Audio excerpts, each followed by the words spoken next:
पिछले वाले क्लास में हम लोगों ने पूरी तरीके से मिनरल एंड पावर रिसोर्स, ये जो आपका चैप्टर का नाम है, इसके मतलब को हमने समझ लिया था और हमने कहा था यानी कि अगले वाले क्लास यानी कि आज से हम लोग शुरू करने वाले हैं मिनरल्स के बारे में। ठीक है, चलिए जानते हैं मिनरल्स आखिर होता क्या है। इसके डेफिनेशन के बारे में हमने बात किया था, है ना। चलिए एक बार दोबारा बात कर लेते हैं।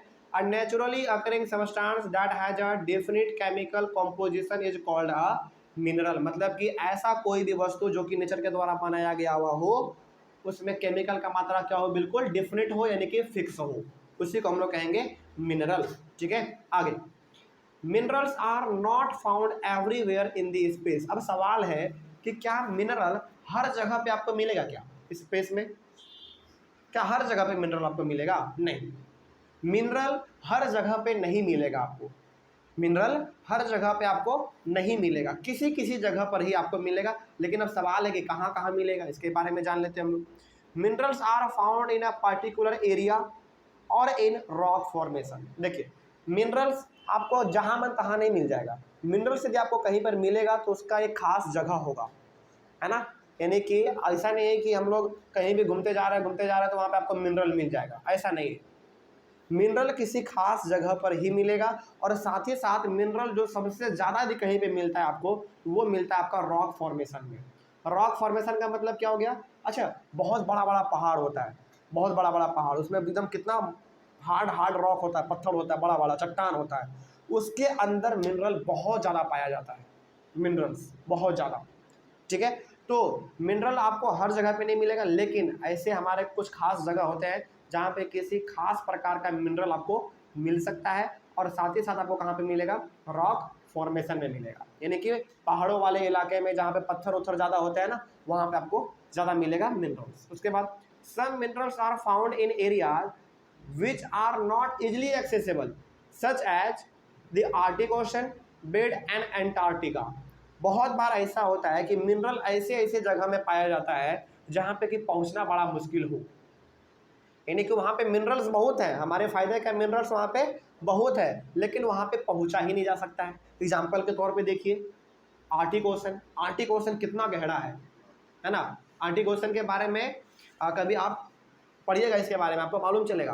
खैर कोई दिक्कत वाली बात नहीं है, नहीं जानते इसके बारे में तो आर्टिक ओशन बहुत गहरा है ना। यानी कि पहुँचा तो जा सकता है लेकिन हर किसी के बस का बात नहीं है ना। उसके बाद एंटार्क्टिका। एंटार्क्टिका के बारे में किसको नहीं मालूम है? एंटार्क्टिका इतना ठंडा जगह है, इतना ठंडा जगह कि मतलब वहाँ पे ना एक लोटा पानी यदि आप बाहर नीचे से गिरा रहे हैं ना, तो गिरते गिरते वो बर्फ़ में कन्वर्ट हो जाएगा, इस प्रकार से है। तो सोचो वहाँ पे रहना मुश्किल नहीं है, तो वहाँ पे आदमी जाके मिनरल को कैसे निकालेगा, है ना। लेकिन खैर इतना हमारे पास आज टेक्नोलॉजी एडवांस हो गया है कि वहाँ पे भी पहुँचा जा सकता है और पहुँचा भी जा रहा है, ठीक ना। लेकिन खैर फिर भी यहाँ पे आपको ये समझ में आ गया होगा कि मिनरल्स ऐसे ऐसे जगह पर पाया जा रहा है जहाँ पे कि पहुँचना बहुत ही कठिन है ना। आगे बढ़ते हैं। Minerals are created by natural process without any human interference. Minerals में किसी भी प्रकार का ह्यूमन बींग का किसी भी प्रकार से हाथ नहीं है, यानी कि मिनरल्स जो भी होंगे ना वो नेचर के द्वारा ही बनाया गया होगा। एग्जाम्पल के तौर पे बहुत बार ऐसा होता है कि बड़े बड़े चट्टान को तोड़ा जाता है, बहुत बड़े बड़े पहाड़ को तोड़ा जाता है और उसके अंदर से आयरन निकाला जाता है ना, कोल निकाला जाता है, मैग्नीशियम निकाला जाता है। तो क्या ये आयरन, कोयला, मैग्नीशियम किसी आदमी ने जाके बनाया क्या? नहीं, वो तो नेचर के द्वारा है, ऑलरेडी एकदम नेचर के द्वारा बनाया गया है। यहाँ पे किसी भी प्रकार से ह्यूमन बींग का हाथ नहीं है, ठीक ना। आगे बढ़ते हैं। Minerals can be identified on the basis of their physical properties such as colour, lustre, density, hardness. अब समझिए इसके बारे में क्या कहा गया है। कहा गया है कि मिनरल्स को हम लोग आइडेंटिफाई कर सकते हैं, यानी कि मिनरल्स के बारे में हम लोग पता कर सकते हैं किस बेसिस पर? फिजिकल प्रॉपर्टी के बेसिस पर। और फिजिकल प्रॉपर्टी होता क्या? देखिए फिजिकल प्रॉपर्टी का मतलब ये होगा कोई भी चीज़ दिखने में कैसा है ऊपर से। फॉर एग्जाम्पल यदि कोई मेरा फिजिकल प्रॉपर्टी बताना चाहेगा तो मेरा फिजिकल प्रॉपर्टी क्या बताएगा कि सर का 2 नाक है, मतलब कि नाक में 2 होल है ना, 2 आँख है, फिर से एक दोनों तरफ गाल है, बाल काला काला है, 2 हाथ है, 2 पैर है, ब्लू कलर का टी शर्ट पहने हुए हैं, है ना, ग्रे कलर का पैंट पहने हुए हैं, इसका मतलब क्या हुआ, ये मेरा फिजिकल प्रॉपर्टी है। फिजिकल का मतलब कि कोई भी चीज़ ऊपर ऊपर से दिखने में कैसा लग रहा है। तो वही बात यहाँ पे लिखा हुआ है कि मिनरल्स को हम लोग आइडेंटिफाई कर सकते हैं, पता लगा सकते हैं किस बेसिस पर, फिजिकल प्रॉपर्टी के बेसिस पर। और फिजिकल प्रॉपर्टी में भी क्या क्या चीज़ देखकर, उसके कलर को देखकर, यानी कि किस कलर का है। लस्टर, लस्टर का मतलब क्या, शाइन कर रहा है कि नहीं कर रहा है। उसके बाद डेंसिटी, डेंसिटी का मतलब कि उसमें कितना घनापन है। घनापन का मतलब समझने के लिए चलिए इसको हम लोग ऐसे समझते हैं। आप क्या कीजिए, आप एक लीजिए रुई, है ना, रुई लीजिए आप कॉटन वाला, और एक आप लीजिए क्या, ईटा, ईट जिससे कि हमारा बिल्डिंग बनता है। तो आप बताइए ज़्यादा घनापन किस में है, ईट में। यानी कि ईट का जो भी आपस में मटेरियल है वो आपस में बहुत जोर से टाइट से जुड़ा हुआ है, तभी तो उतना भारी है।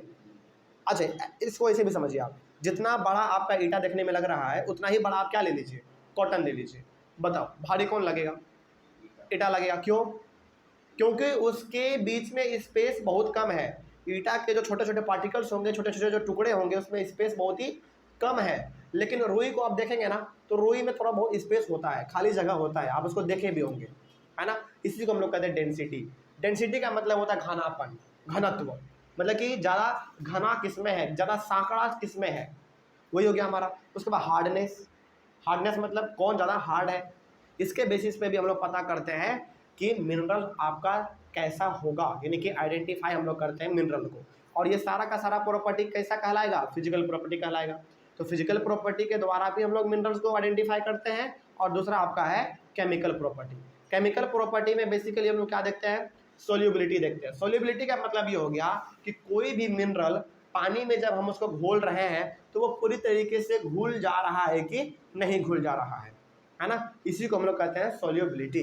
कोई दिक्कत, तो आपसे पूछा जाएगा कि मिनरल्स को हम लोग किन दो बेसिस पे आइडेंटिफाई करते हैं। तो पहला फिजिकल प्रॉपर्टी और दूसरा केमिकल प्रॉपर्टी। फिजिकल प्रॉपर्टी में आपका क्या क्या आएगा, कलर, लस्टर, डेंसिटी और हार्डनेस।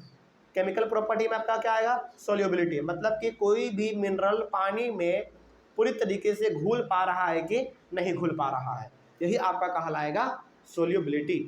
यहाँ तक में कोई भी प्रकार का समस्या नहीं ना। चलिए, तो मिनरल का जो आपका ये टॉपिक था, इसके बारे में आपने पूरी तरीके से जान लिया कि मिनरल आखिर होता क्या है।